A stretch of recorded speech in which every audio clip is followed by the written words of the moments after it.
Hello दोस्तों, आप सबका स्वागत है आपके अपने YouTube channel Winsome edu classes पर। आज के इस वीडियो में हम इंग्लिश सब्जेक्ट की पेडागोजी को देखेंगे। अगर आपने सीटेट में एक लैंग्वेज इंग्लिश लिया है, इसके अलावा आप बीएड की में आपका टीचिंग सब्जेक्ट इंग्लिश है और डीएलएड में भी इंग्लिश कंपलसरी है ही। तो इन तीनों में जो काम आने वाली परीक्षाएं हैं, इन तीनों में ही ये इंग्लिश पेडागोजी का आपका आज का लेक्चर बहुत ही इम्पोर्टेंट होगा। इस लेक्चर में हम सब डिफरेंट टीचिंग मेथड्स को देखने वाले, जो इंग्लिश पढ़ाने के अलग अलग टीचिंग मेथड्स और अप्रोचेस होते हैं, उन्हीं को हम आज के इस सेशन में डिस्कस करने वाले हैं। तो चलिए शुरू करते हैं आज के इस वीडियो को। तो सबसे पहली बात हम बात करते हैं कि अप्रोच वर्सेस मेथड। अप्रोच और मेथड में क्या डिफरेंस होता है। तो approach is the way in which something is approached.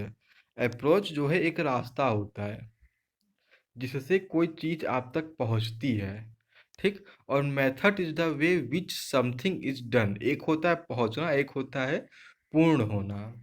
तो कोई चीज़ जब आप तक पहुंचती है, अप्रोच में पहुंचना ही होता है, तो पहुंचाने के रास्ते को अप्रोच कहते हो। जो जब कोई कार्य कंप्लीट होता है तो वो वहाँ पर अप्रोच होता है। अप्रोच जो होता है एक डायरेक्शन को बताता है या एक एंगल को बताता है, किस दिशा में जो है कार्य हो रहा है। और मेथड क्या है, एक प्रोसेस है। मेथड एक प्रक्रिया है, ठीक।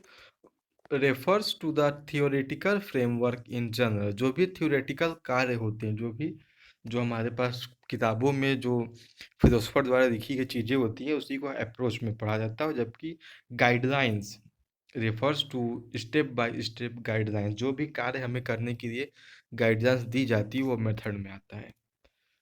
Approach has to be decided before selecting the method. सबसे पहले हम अप्रोच डिसाइड करते हैं, उसके बाद मेथड। और method can be selected after deciding the approach. Approach decide करने के बाद ही हम मेथड को डिसाइड करते हैं, ठीक।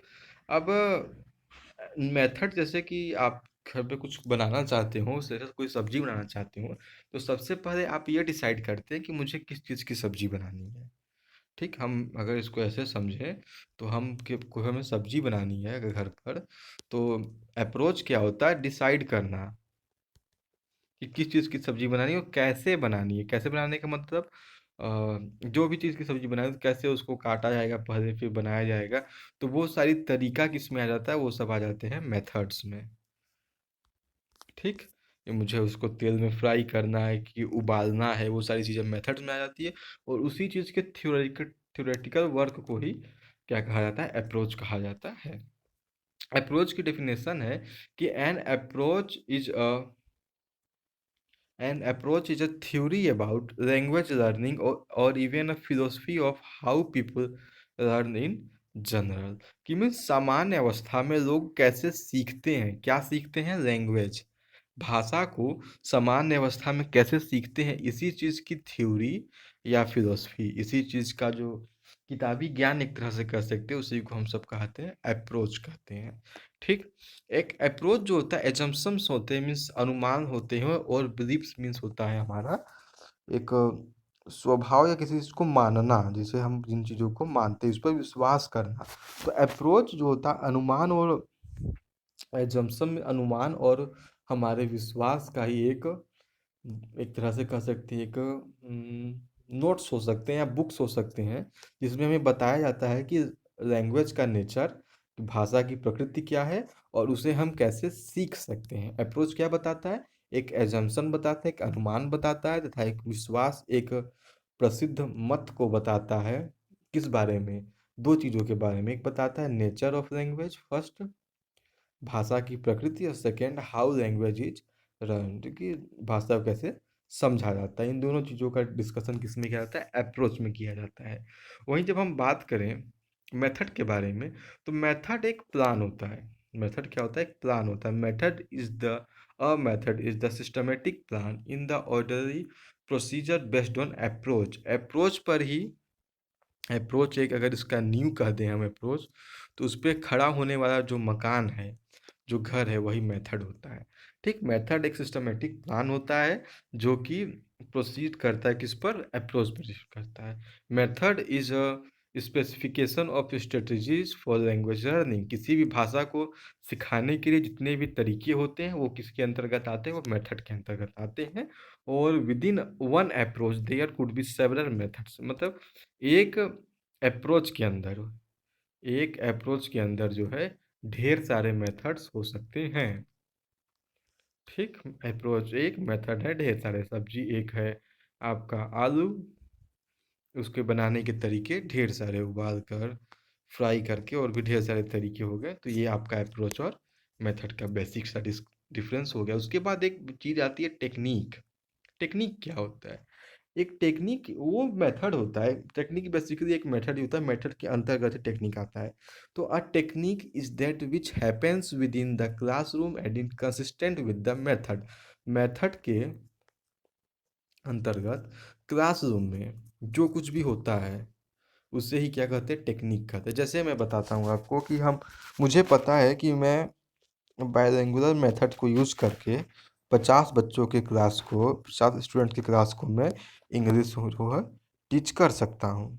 ठीक, पर उन्हीं 50 बच्चों में एक स्टूडेंट ऐसा होगा जिसे ये चीज़ समझ में नहीं आया। तो जो मैं उस एक स्टूडेंट को समझाने के लिए कुछ स्पेशल अरेंजमेंट करूँगा, जो कुछ मैं स्पेशल उसको बताने के लिए कोई नया इनिशिएटिव करूँगा, कुछ नई चीज़ों को सोचूंगा, उसी को टेक्निक कहा जाता है। ठीक, technique carry out a method which is consistent with in a approach, मतलब पहले अप्रोच आता है, उसके अंतर्गत मेथड, उसके अंतर्गत ढेर सारे टेक्निक्स आते हैं। ठीक, और उसके बाद हम देखते हैं कि जो अप्रोच जो होता है टीचर्स के लिए नहीं होता है। अप्रोच किसके लिए होता है? Approach concerns to course designer, जो कोर्स को डिजाइन करते हैं, और सिलेबस मेकर, जो क्या पढ़ना है, पाठ्य सामग्री को बनाने वाले, इन दोनों के लिए अप्रोच होता है। और मेथड और टेक्निक जो होता है वो टीचर्स के लिए होता है क्लासरूम में। ठीक, तो ये मेथड और टेक्निक का यूज कौन करता है? तो उसका यूज टीचर करता है। अप्रोच का यूज कौन करता है? तो वो कोर्स डिजाइनर्स और सिलेबस मेकर्स कहते हैं। हम जो है, अगर समझना चाहें तो एक मैं आपको डायग्राम बना, जैसे कि ये बड़ा सा सर्कल हो गया अप्रोच का। बड़ा सर्कल किसका है? अप्रोच का। ठीक, अब इस अप्रोच में ढेर सारे मेथड्स आ सकते हैं। जो ब्लू सर्कल आपको दिखाई दे रहा है वो किसका सर्कल है? वो सर्कल है मेथड्स का। ठीक, और जो मेथड के अंदर ही जो आपको डॉट्स दिखाई दे रहे हैं वो क्या है? वो ही टेक्निक है। मेथड और जो डॉट्स हैं जो रेड कलर में है वो क्या है? टेक्निक है। ठीक, तो आप यहाँ समझ सकते हैं कि एक अप्रोच के अंदर ढेर सारे मेथड्स आते हैं, और मेथड के साथ कॉन्सिस्टेंट मीन्स मेथड के ही साथ साथ चलकर ही टेक्निक जो है वर्क करता है। अप्रोच जो है सिलेबस मेकर्स के लिए होता है, और मेथड और टेक्निक्स किसके लिए होता है? टीचर्स के लिए होता है। तो फॉर अ गुड टीचर, एक अच्छे अध्यापक के लिए ये बहुत इम्पोर्टेंट होता है कि उसे जो है सभी प्रकार के मेथड्स और टेक्निक्स का नॉलेज हो, ताकि वो जो है अपने स्टूडेंट्स के दिमागी स्तर के आधार पर अपने मेथड्स और टेक्निक को चूज करे, तथा एक अच्छी टीचिंग प्रोसेस को कंप्लीट कर सके। ठीक, ये तो डिफरेंस हो गया अप्रोच, मेथड और टेक्निक के बीच में। हम देखते हैं कि इंग्लिश टीचिंग में, इंग्लिश को टीच करने के लिए कौन कौन से different approach and methods of English, English teach करने के कौन कौन से बहुत अनेक प्रकार के मेथड होते हैं। तो जो सबसे पहला मेथड है उसका नाम है बाइलिंगुअल मेथड।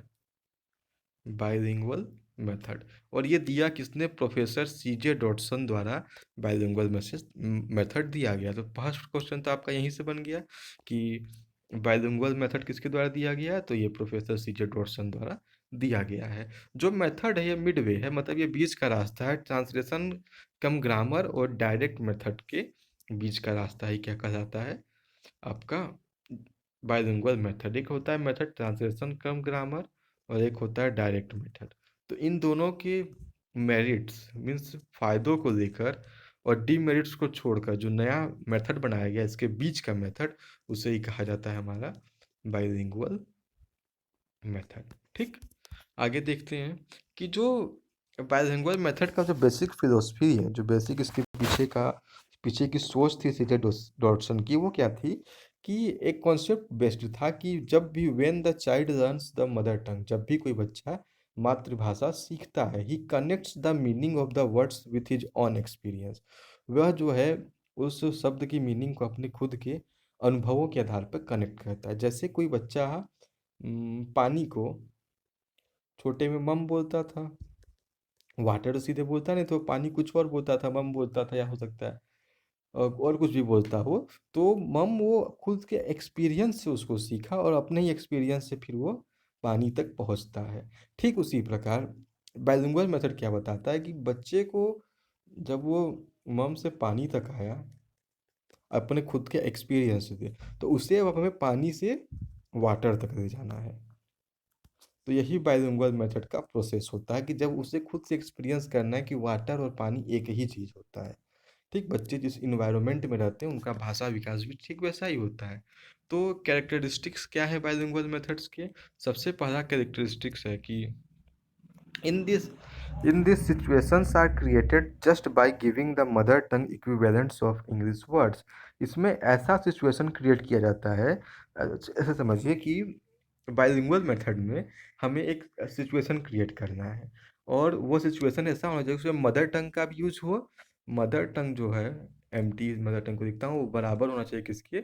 उस नए इंग्लिश वर्ड के बराबर होना चाहिए। और उसके बाद टीचिंग की यूनिट क्या होती है? सेंटेंस होती है, ना कि वर्ड्स होती है। Rigorous practice is done in sentence patterns, pattern में प्रैक्टिस भी बहुत ज़्यादा होता है। उसके बाद mother tongue is used in explain the meaning of new words, phrases, idioms, sentences. Translations are only done by teachers. जैसे मैं अभी पढ़ा रहा हूँ आप लोग को, तो मेरे पढ़ाने का मेथड भी बिलिंगुअल मेथड ही है। पहले मैं सेंटेंस को पढ़ता हूँ क्योंकि यही टीचिंग की यूनिट है। फिर उसमें जो नए शब्द होते हैं, जो नए फ्रेज आए, इडियम्स आया, तो कोई नया सेंटेंस आया, उसी को मदर टंग में एक्सप्लेन किया जाता है। और जो ट्रांसलेशन होता है वो सिर्फ टीचर्स के द्वारा ही किया जाता है। जैसे कि एक example, this is a boy मैं लिख दूं, तो दिस इज अ बॉय आपके लिए बहुत ही सिमिलर है। पर अगर कोई नया एग्जांपल आ जाए जिसमें ना आपको कोई नए बच्चे को बॉय का मतलब नहीं पता है, तो इसकी मीनिंग को मदर टंग में एक्सप्लेन कौन करेगा? टीचर करेगा। ठीक। और बच्चे को दिमाग में ये बात डाली जाएगी कि जब भी उसे लड़का कहना होगा तो वो लड़का ना कह कर क्या कहे, वो उसको बॉय ही कहे, ताकि वो जो है इस पर्टिकुलर वर्ड को सीख सके। उसके बाद एक्सप्लेनेशन के बाद प्रैक्टिस जो होता है, जैसे मैंने कोई कहानी पढ़ाया आपने किसी बच्चे को, आपने उस कहानी को पूरी तरह मदर टंग से उसको नरेट किया। पर इसके बाद जो प्रैक्टिस होगा वो मदर टंग के हेल्प के बिना ही होगा। After explanation practice is done without the help of mother tongue, और the subject matter is selected and graded. ऐसा नहीं है कि आप क्लास फोर्थ के बच्चे को टेंथ का जो है मैटर पढ़ाना शुरू कर दें। ठीक, ये गलत बात है। इसी होता है जो इसमें जो भी पढ़ाने वाला जो मैटर होता है वो सिलेक्टेड होता है, चुना हुआ होता है, और उनके ग्रेड के हिसाब से ही होता है। अब हम देखते हैं कि इस मेथड के कुछ फ़ायदे और कुछ नुकसानों को। तो जो एडवांटेज है कि ये जो मेथड है बहुत इकोनॉमिकल है, अर्थात ये समय को बचाता है, लेबर मेहनत को बचाता है और ऊर्जा को बचाता है। ये तीनों चीज़ों को बचाता है, एडवांटेज है बिलिंगुअल मेथड का। उसके बाद ये रूरल और अर्बन, शहरी और ग्रामीण दोनों प्रकार के स्कूल के बच्चों के लिए सूटेबल है। और ऑडियो विजुअल एड्स, जो टीचिंग एड्स होते हैं, इसके भी एक अलग सी क्लास होगी। जो टीचिंग एड्स होते हैं, इसमें एक ऑडियो विजुअल एड होता है, उसकी रिक्वायरमेंट कम होती है। ठीक, जो श्रव्य दृश्य सामग्री होती है उसके, तो ये कम कॉस्ट भी लगता है। अब स्कूल में टीवी लगवाएंगे तो कॉस्ट ज़्यादा बढ़ेगा, स्कूल का बजट बढ़ेगा। तो ये बिलिंगुअल मेथड के कुछ फ़ायदे हो गए। इसके कुछ नुकसान क्या होते हैं? जो अदर स्किल्स होते हैं, अदर स्किल्स मीन्स चार प्रकार के स्किल होते हैं। लिसनिंग होता है, स्पीकिंग होता है, रीडिंग होता है, और राइटिंग होता है। ठीक, चार प्रकार के स्किल्स होते हैं। तो जो इसमें बच्चा सिर्फ सुनता है, लिसन करता है और बोलता है, जो इसमें रीडिंग और राइटिंग ये दोनों स्किल्स क्या होते हैं? इग्नोर हो जाते हैं। ठीक, तो reading and writing skills are, ऐसे मैं जिसको लिखता हूँ कि इग्नोर होते हैं इसमें। और जैसे कि बहुत सारे ऐसे शब्द होते हैं इंग्लिश में जिसको जो है मदर टंग में ट्रांसलेट नहीं किया जा सकता है, या ऑन द स्पॉट आपको जैसे बॉय कहा जाए, आपको पता रहेगा कि उसका मतलब लड़का है, आपने तुरंत बता दिया। पर यहाँ कुछ ऐसे वर्ड्स भी होते हैं जिसका ट्रांसलेशन मदर टंग में नहीं किया जा सकता है, उसको बिलिंगुअल मेथड से पढ़ाना बहुत ही मुश्किल हो जाएगा। और इस मेथड के द्वारा ग्रामर टीच करना एक मुश्किल कार्य होता है। It is a hard work to teach grammar by bilingual method. इसके प्रूफ के लिए एक एक्सपेरिमेंट भी किया गया था, इसको भी हम देख लेते हैं। जो इसके बारे में एक्सपेरिमेंट किया गया था, वो एक्सपेरिमेंट एक सेंट्रल इंस्टीट्यूट ऑफ इंग्लिश के प्रोफेसर थे HNL शास्त्री। ये सेंट्रल इंस्टीट्यूट ऑफ इंग्लिश कहाँ है, तो ये हैदराबाद में है। इसी स्कूल के इंस्टीट्यूट के प्रोफेसर थे HNL शास्त्री। इन्होंने एक एक्सपेरिमेंट किया था। वो एक्सपेरिमेंट क्या थी, उस एक्सपेरिमेंट को हम लोग देखते हैं। उन्होंने उस एक्सपेरिमेंट के दौरान क्लास फोर्थ के बच्चों को दो ग्रुप में बांटा। ठीक, एक ग्रुप जो था, दो ग्रुप में उन्होंने बांटा। एक ग्रुप को बायलिंगुअल मेथड से पढ़ाया गया, एक ग्रुप को जो था डायरेक्ट मेथड से पढ़ाया गया था। रिजल्ट देखते हैं क्या होता है कि जो bilingual method the average score of bilingual method group was 64% as against the 52% of the direct method. मतलब बिलिंगुअल मेथड से जिन बच्चों को पढ़ाया गया, जो ग्रुप था स्टूडेंट्स का, जो ग्रुप, सपोज करते हैं कि उस क्लास में 20 बच्चे थे, 20 स्टूडेंट्स थे, तो 20 को 10-10 बच्चों के दो जो है ग्रुप में बांटा गया। 10 बच्चे को ग्रुप को बिलिंगुअल मेथड के द्वारा पढ़ाया गया, और 10 बच्चों को, 10 स्टूडेंट्स के ग्रुप को डायरेक्ट मेथड के द्वारा पढ़ाया गया। तो 64% जो था एवरेज स्कोर था किनका, बिलिंगुअल मेथड वालों का, और 52% एवरेज स्कोर बना किसका, डायरेक्ट मेथड वालों का। और जो बिलिंगुअल मेथड के बच्चे थे वो 23 सेंटेंस सीखे, और डायरेक्ट मेथड वाले सिर्फ 14 सेंटेंस ही सीख सके। The bilingual method group learned to speak 23 sentences while the direct method group learned to speak only 14 sentences। ठीक, तो आप यहाँ देख सकते हैं कितना बड़ा इसमें डिफरेंस हो गया बाइलिंगुअल मेथड और डायरेक्ट मेथड के बीच में। तो आप यहाँ कह सकते हैं कि जो डायरेक्ट मेथड है वो ज़्यादा, बिलिंगुअल मेथड जो है यूजफुल है। HNL शास्त्री के एक्सपेरिमेंट को फिर समझते हैं। इन्होंने क्लास फोर्थ के स्टूडेंट्स को दो ग्रुप में बांटा। एक ग्रुप को बाइलिंगुअल मेथड से पढ़ाया गया, एक ग्रुप को डायरेक्ट मेथड से पढ़ाया गया। तो बाइलिंगुअल मेथड वाला ग्रुप जो है 23 सेंटेंस सीखा, और डायरेक्ट मेथड वाला ग्रुप जो था सिर्फ 14 सेंटेंस को ही सीखता है। इनका एवरेज स्कोर था 62%, और डायरेक्ट मेथड वालों का एवरेज स्कोर था 52, और सॉरी इनका 64% था इनका एवरेज स्कोर, और डायरेक्ट मेथड वालों का 52% एवरेज स्कोर था। तो हमने देखा इसमें कहाँ बिलिंगुअल मेथड को ही। कल की वीडियो में हम और ढेर सारे मेथड्स को पढ़ने वाले हैं। ठीक, उसके बाद इस चैनल वीडियो को देखने के लिए आप सबका बहुत बहुत धन्यवाद। इस चैनल को अधिक से अधिक लाइक, शेयर और सब्सक्राइब करें। Thank you.